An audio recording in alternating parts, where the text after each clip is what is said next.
A Assembleia Legislativa de Mato Grosso realizou mais uma edição do projeto Educação Legislativa em Movimento. O objetivo é aproximar o cidadão do legislativo.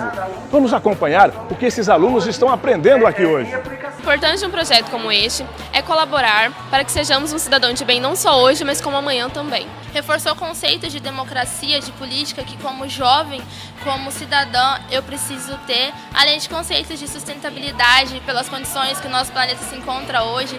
É super importante reduzir, reciclar, reutilizar. Eu aprendi a história da Assembleia, a história do Mato Grosso e a importância política para o Brasil. No evento, os estudantes assistiram palestras, realizaram atividades de educação ambiental e participaram com apresentações culturais. Mexeu com a comunidade, sim. A gente sentiu que a adesão foi maior do que esperado. Assembleia Legislativa.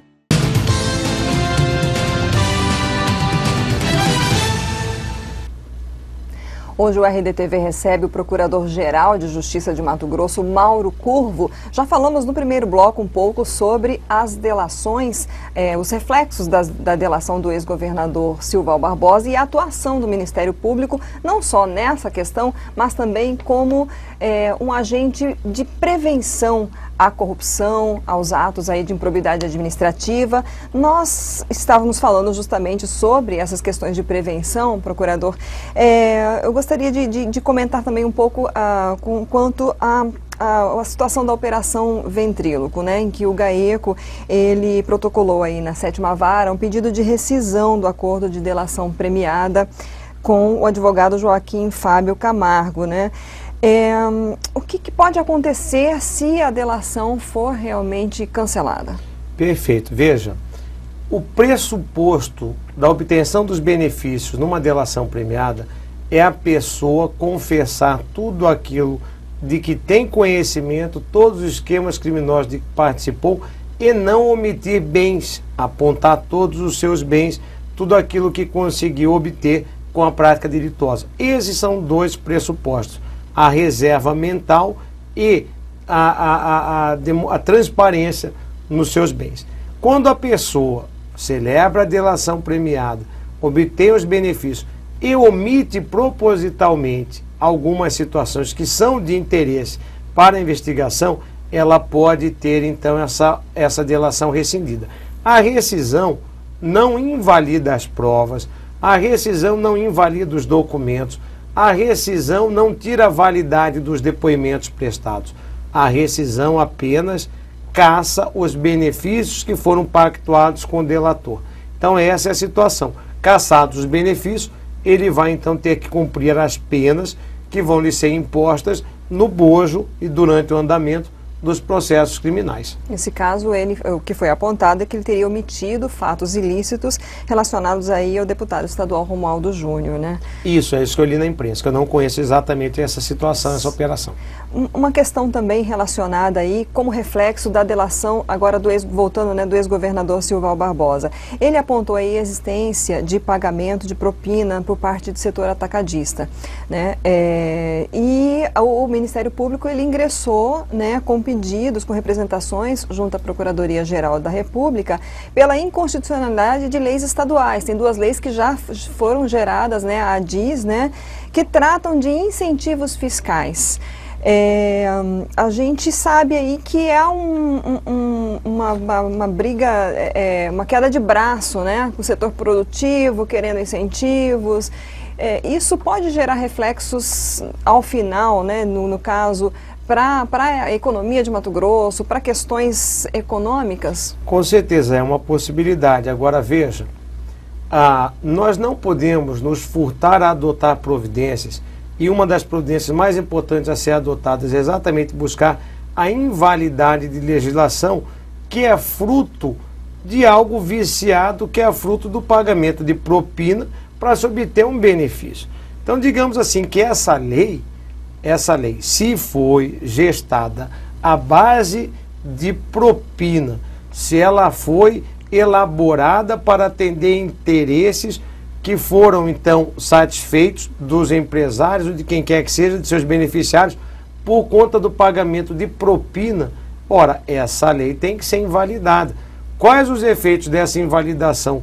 Isso aí tem que ser apurado depois, mas nós não podemos permitir que algo que nasce viciado nesta natureza e deste jeito continue a gerar efeito, porque pode ter certeza, o que vier de lá, depois dessa invalidação, vai ser muito melhor do que ela continuar a gerar efeito, porque para que ela gerasse efeito e alguém se locupletasse, foi pago vantagem devida. Falando agora, como eu anunciei, da PEC do teto dos gastos públicos, que está em tramitação na Assembleia Legislativa, né? Qual é a posição do Ministério Público? Veja, é muito clara e a gente vem conversando não só com o Poder Executivo, mas com o Poder Judiciário, com o Poder Legislativo, com o Tribunal de Contas. A posição do Ministério Público é que nós temos que encontrar uma saída. Uma saída para um problema que existe, não é só do Estado de Mato Grosso, ele é nacional. A crise econômica nacional, agora, aqui dentro do Estado, ela se abateu com maior severidade no âmbito do Poder Executivo. E a severidade foi tanta que no ano passado nós ficamos sem receber 2/10 para poder fazer frente ao pagamento de pessoal. Então, aquilo que começou nacionalmente, abateu ao Poder Executivo, que trouxe, porque hoje em dia tudo todo mundo é Estado de Mato Grosso, né? Então nós fomos contaminados por um problema que começou no Poder Executivo. Agora temos que encontrar a solução. Mas eu sempre digo o seguinte nas conversas, que a diferença de remédio para veneno é a dose que você vai tomar. Então nós temos que encontrar uma situação onde a gente consiga todos, Poder Executivo, Ministério Público, Judiciário, Legislativo, Tribunal de Contas, atravessar aí esse cenário de dificuldade por mais 1 ou 2 anos. Todos precisamos sobreviver, que é então para a gente poder pensar em voltar a crescer daqui a 2 anos, no mínimo, que é o que a gente imagina. Então tem que ser encontrado esse ponto de equilíbrio, tem que ser buscado esse ponto de equilíbrio e todo mundo entendendo que a dificuldade que um passa, se não for encontrado um ajuste, vai impactar na operação do outro. É essa visão que todo mundo tem que ter. A gente viu recentemente a Defensoria Pública enxugando quadros, né? O Ministério Público, ele sentiu esse período aí de agravamento da crise do Estado? Como é que está a estrutura hoje? Vou lhe dizer o seguinte, a gente viu, e eu posso dizer isso com maior propriedade pelos últimos 8 anos, porque eu estou no cargo de Procurador-Geral há 6 meses, mas 8 anos antes eu trabalhei na administração do Ministério Público. E nesses 8 anos, posso lhe afirmar aí ao internauta que nós evitamos o caminho da catástrofe.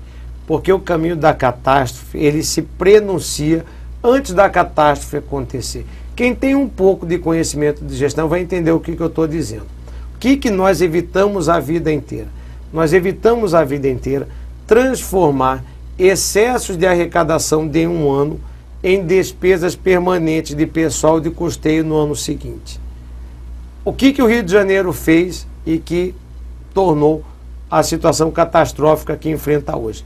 Quando os royalties de petróleo, o barril estava na casa de $100, geravam um montante de divisas para o Estado, e o Estado, ao invés de guardar aquilo ou fazer investimentos com aquele valor, o que o Estado fez?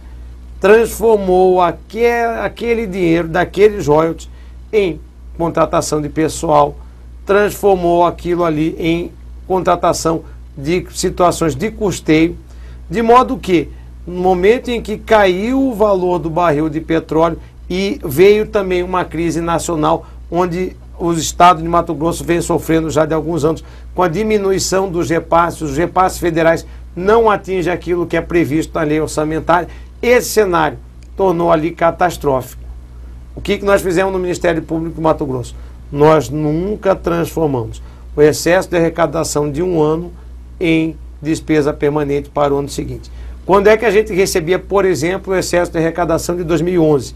A gente recebia essa diferença no segundo semestre de 2012. O que a gente fazia com ela? Investimentos, aquisição de algo que não fosse depois impactar no custeio, ou pagamento de passivo trabalhista de servidores e membros. Porque pagamento de passivo trabalhista não é também despesa permanente que você vai ter que pagar. Você paga se tiver dinheiro. Se não tiver dinheiro, você não paga. Simples assim. Então, foi com essa medida que a gente enfrentou e veio trabalhando nos últimos 8 anos, sabedor de que um dia a bonança passa, porque a economia é cíclica, você tem períodos de bonança, períodos de turbulência. É assim desde que mundo é mundo. Só que, enquanto nós adotamos essa lição, o Executivo não adotou. De um ano para outro, crescia em proporção maior do que o crescimento da receita, despesa com pessoal, despesa de custeio. Essa foi o caminho que foi trilhado por lá e que chegou onde chegou, que veio nos afetar. A gente que tinha boa gestão foi afetado por um problema que não fomos nós quem o criou. Existe algum tipo de defasagem de pessoal? Nós precisamos, olha, nós precisamos de mais promotores, de mais servidores, de mais assessores. Agora, o que nós vamos fazer, Elides? A necessidade gera a criatividade. A gente, então, agora vai começar a trabalhar com inteligência artificial. Ao trabalhar com inteligência artificial, o trabalho que a gente precisaria de centenas ou milhares de pessoas, quem vai fazer é a inteligência artificial. Então, nós vamos precisar de dinheiro, então, para poder sustentar e pagar esta inteligência artificial, mas que é uma fração do que a gente precisaria para poder contratar as pessoas para fazer esse tipo de trabalho. A previsão de concurso, muitos estão enxugando e evitando, né? Aí que está. É um planejamento, vamos entender. Um concurso que a gente lançá-lo hoje, ele finaliza não antes do que final do ano que vem. Qual o prazo que a gente tem para contratar? 2 anos prorrogáveis por mais 2. Então a boa gestão nos mostra que o caminho é abrir um concurso. Para quê? Para na hora que a gente tiver uma recuperação econômica e puder contratar, já ter aí o concurso pronto. Mas veja, não vamos confundir. Uma coisa é abrir o concurso, outra coisa é contratar as pessoas concursadas. Infelizmente, não sei se por desconhecimento ou qualquer coisa, assim que a gente abrir o concurso, vai ter gente dizendo que a gente está fazendo isso porque está sobrando dinheiro. É o que vai acontecer, entendeu? Pode esperar que é o que vai acontecer. Bom, como anunciamos, vamos falar de Grampolândia Pantaneira, né? Recentemente o Ministério Público descobriu que 4 números, né, do GAECO estavam na relação que foi utilizada para escuta ilegal aqui no estado, né? Como é que o senhor recebeu aí essa informação? Porque inicialmente, lá no princípio, era um número, né? Exato. Lá atrás foi um número, mas eu confesso que não foi com muita surpresa, porque posteriormente, quando a gente verificou que havia mais 3, só veio confirmar realmente a ousadia dessas pessoas no cometimento de crimes, né? São policiais militares que a gente tem até agora já identificados, que montaram uma estrutura, alugaram um lugar, compraram equipamentos e conseguiram o desvio de sinal das operadoras mediante a operação que se chama barriga de aluguel, ou seja, inserindo em operações de combate à criminalidade números de telefones de pessoas que eles queriam ouvir, não sei por que motivos, queriam ouvi-las, e diziam que então criavam codinomes para essas pessoas e diziam que eram pessoas envolvidas naquele crime que se apurava naquela investigação.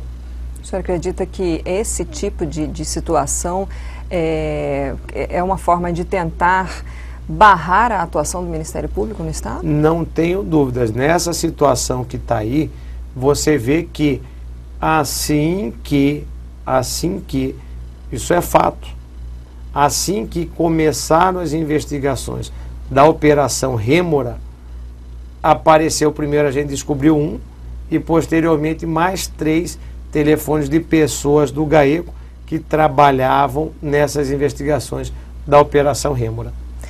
Existe aí também uma situação em que se está questionando, né, a competência dos órgãos envolvidos, porque tem gente que tem foro por prerrogativa de função. Isso pode trazer prejuízo para as investigações dessa escuta ilegal? Essa situação é a grande preocupação nossa e a grande divergência que nós temos com o desembargador Orlando Perry, que vem conduzindo as investigações relativas a esse caso, que ficou conhecido como Grampolândia Pantaneira.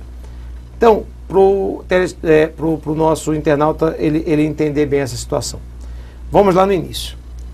Tudo começou quando nós recebemos aqui na Procuradoria-Geral de Justiça um expediente que foi encaminhado pela Procuradoria-Geral da República, que nos encaminhou uma representação do Dr. Mauro Zac de Jesus, que é promotor de justiça, membro do Ministério Público do Estado de Mato Grosso e que foi secretário de Segurança Pública do governador Pedro Táxi.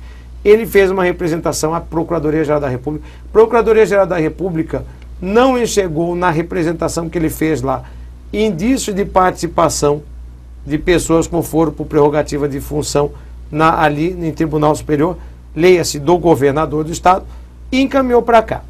Quando chegou aqui, imediatamente, nós ouvimos o Dr. Mauro Zac de Jesus. Ele foi ouvido, nós tomamos por termo e gravamos em áudio e vídeo o depoimento dele. E lá ele afirma, para quem quiser ouvir, que teria ouvido do coronel Zaqueu que essa situação toda teria acontecido em benefício e com o conhecimento do governador Pedro Táxi. Quando ele faz essa afirmação, nós paramos aqui e encaminhamos novamente essa representação, instruída com esse depoimento dele, à Procuradoria-Geral da República. Por quê? Porque não é o Ministério Público Estadual que investiga governador do Estado. Encaminhamos para lá. Lá, a Procuradoria-Geral da República pediu a instauração de um procedimento de investigação no Superior Tribunal de Justiça, que é o foro no qual responde o governador do Estado. Aí começam a surgir os problemas, começam a surgir as possibilidades de grandes problemas lá na frente. Por quê? Feito isso que está aí, a nosso ver, e é um entendimento jurídico, a nosso ver, o que acontece? Aqui no Estado, só poderíamos tomar providências com toda a certeza de validade dessas providências que serão tomadas ou foram tomadas no âmbito do inquérito policial militar, que trata de crimes propriamente militares. Por que isso? Porque crimes propriamente militares, a Constituição ela diz que eles não sofrem alteração na sua competência por conta de conexão, por conta de continência. Ou seja, ele não vai junto quando existe alguém envolvido que tem ali foro em tribunais superiores. Ele fica onde? No seu juízo natural. Mas, então, nesse IPM, o que nós fizemos? E com toda a validade, nós fizemos o quê?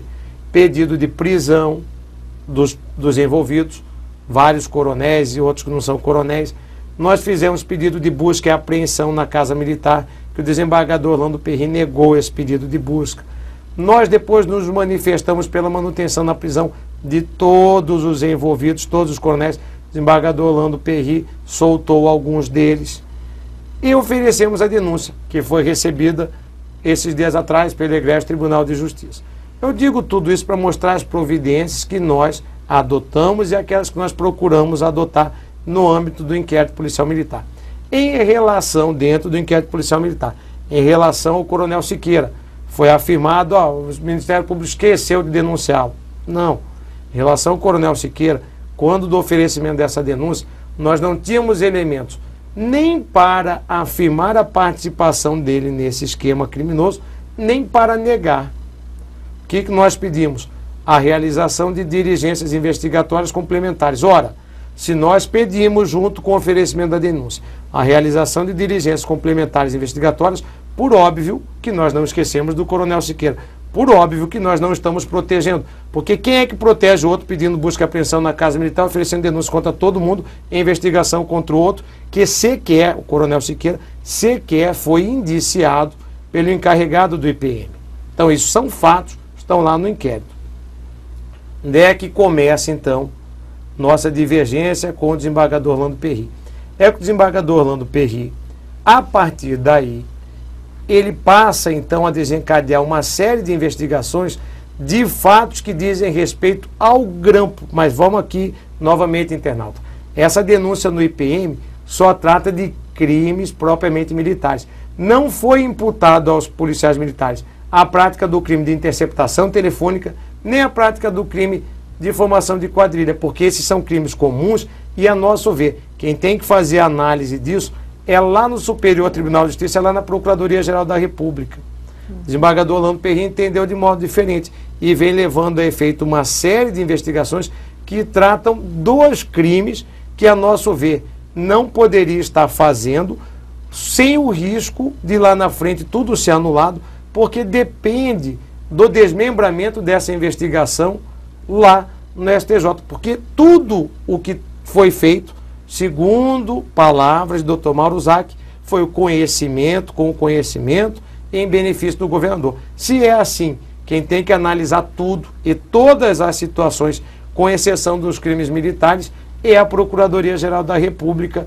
E me permita, Lídice, eu já estou até me alongando muito nessa explicação, mas é porque o caso é meio complexo, é o seguinte: semana passada aconteceu uma situação que nos trouxe ainda mais preocupação a respeito da possibilidade de anulação de tudo o que está sendo feito, com exceção das providências que a gente adotou no IPM. Que foi, qual situação, internauta? A busca e apreensão que foi realizada nos gabinetes de deputados estaduais na Assembleia Legislativa de nosso estado.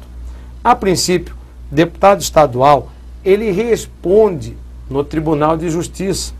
A princípio, quem processa deputado estadual é o Procurador-Geral de Justiça. Nesse caso da busca e apreensão, realizada semana passada, não foi o Procurador-Geral de Justiça quem pediu, muito menos o Tribunal de Justiça quem deferiu. Tudo foi feito a pedido da Procuradoria-Geral da República e deferido pelo ministro Luiz Fux. Por quê? Porque na delação do ex-governador Silval Barbosa, ele menciona como participando desse esquema senador da República e ministro Blairo Maggi e deputado federal Ezequiel Fonseca, pessoas que têm foro privilegiado no Supremo Tribunal Federal, que então, por conexão, passa a ter a competência para julgar tudo e todos. Por isso que lá se pediu e lá se decretou essa busca. É o mesmo caso, o mesmo entendimento que a gente vem dizendo em relação ao caso dos grampos, com uma única mudança. O caso dos grampos, isso teria que ser feito pelo Superior Tribunal de Justiça, que também é um tribunal superior, mas é onde é o foro por prerrogativa de função do governador do estado, que segundo o governador Mauro Zac, segundo o promotor de justiça Mauro Zac, o governador está envolvido nessa situação que está aí. Bom, para a gente encerrar, procurador, a população, a sociedade vê toda essa situação, todas essas questões complexas e muitas vezes se sente perdida, né? Nós estamos aí com o ano eleitoral, ano que vem, 2018. Esses casos, eles têm que correr, tem os seus prazos, tem a sua tramitação e possivelmente não vai haver nenhuma decisão mais terminativa até as eleições, né? Como cidadão, o que o senhor diria para o internauta hoje? Qual é o tipo de atitude que ele deve ter o ano que vem para escolher o seu Veja, isso tudo que aconteceu aí durante a gestão do ex-governador Silval Barbosa, praticado muito desses fatos criminosos praticados por pessoas que têm mandato eletivo. Essas pessoas que têm mandato eletivo, elas foram votadas. As pessoas que têm mandato eletivo obtiveram apoio da população, de alguns dos internautas que nos ouvem. Não caíram de paraquedas nos cargos que exercem. Então nós temos que tomar muito cuidado em quem votar. Esse é o aviso. Muito cuidado em quem votar. Não venda seu voto jamais. Não venda seu voto jamais. Porque aquele que compra seu voto, ele vai cobrar da saúde, da educação, da estrada que vai perder qualidade para poder pagar pelo seu voto e colocar dinheiro no bolso dele durante o exercício do mandato dele. Então, esse é o recado que a gente procura trazer para o internauta. Não vamos cometer os mesmos erros que foram cometidos e que levaram à eleição das pessoas que traíram a confiança de seus eleitores, cometendo o crime, desviando dinheiro. Tem que saber em quem vota. Não vendo o voto numa democracia, o voto é um dos principais instrumentos para o exercício da cidadania. Se for vendido, nós vamos pagar toda a sociedade por essa negociação.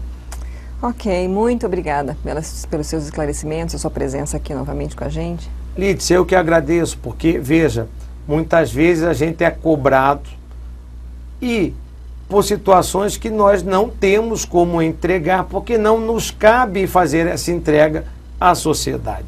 E somente com espaços como esse, para a gente poder vir aqui e explicar e trazer a informação para o internauta, porque muitas vezes o internauta ele repete aquilo que ele ouve, e nem sempre aquilo que ele ouve condiz com a verdade dos fatos. Ok, obrigada.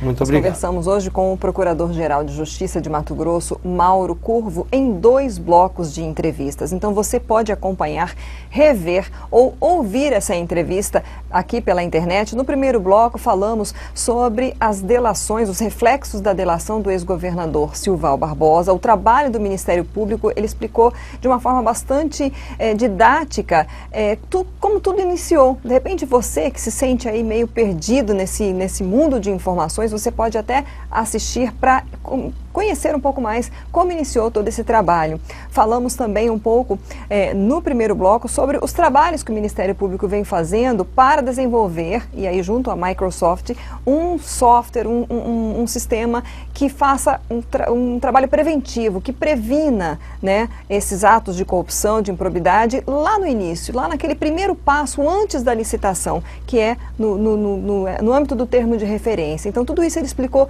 nesse primeiro bloco. Neste segundo bloco nós falamos um pouco mais de reflexos da delação, falamos sobre a Grampolândia, sobre também ações que o Ministério Público entrou contra leis estaduais que beneficiaram aí empresas, já estão no STF em tramitação como ações diretas de inconstitucionalidade, as ADIs. Falamos sobre a Grampolândia, né? Acho que já citei aqui com você, e um pouco sobre expectativa aí para o ano que vem, o recado do cidadão Mauro Curvo para os eleitores, né? Não venda o seu voto. Então convido você a rever, a ouvir, a passar adiante, a compartilhar estas entrevistas. Nós estamos com elas no site RD News, lá no RDTV, também no canal do YouTube e logo mais no Facebook. A gente se vê na próxima.